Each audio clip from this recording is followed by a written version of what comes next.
nó cũng bắp phân đấy của cho này. Giá thọ tao luôn đi gió này nữa là lò. Một ván cũng bắp phân là chỉ cho đi là. Lúc đó nịp đánh bánh nào? Chia cố điện. Thằng đi cũng nó chua nè. tôi chỉ lấy cái là sao chỉ đau rồi là Nhìn mà cái nhiều. Tiền lúc tiền cái không. lúc cả chỉ ba Ủa tao có tạo phụ không?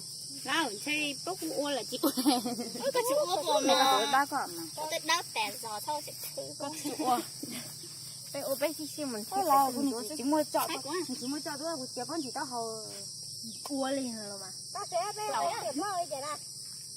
ôi này con luôn trời con luôn có cái tiệm ôn tao anh là ui cho chị ua có trình lòng cuối Cái cái từ này cơ từ mà tôi chế tỏ tôi trắng điện nó bé này mà. Lên thì tao mẹ nè. Ô lên cái ua về. Ua lên cái ua đi chào về. nó để tư thiếp bác ua mò để tư là mỗi lứa tao hầu ua đi tổ cũ là con chép bác ua Con cho con gã con mà. ồ điện lúa con để xí bên chỉ cỡ con mong cả từ đâu Có luôn hả? Chén lia ra đây. nó đi má nó thì Là nè. Muốn lên à?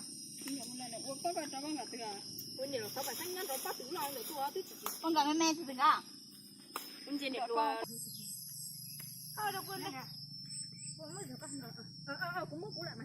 Nhưng mày muốn là cho con cuốn chia con thế vừa xong. Con chân con chỉ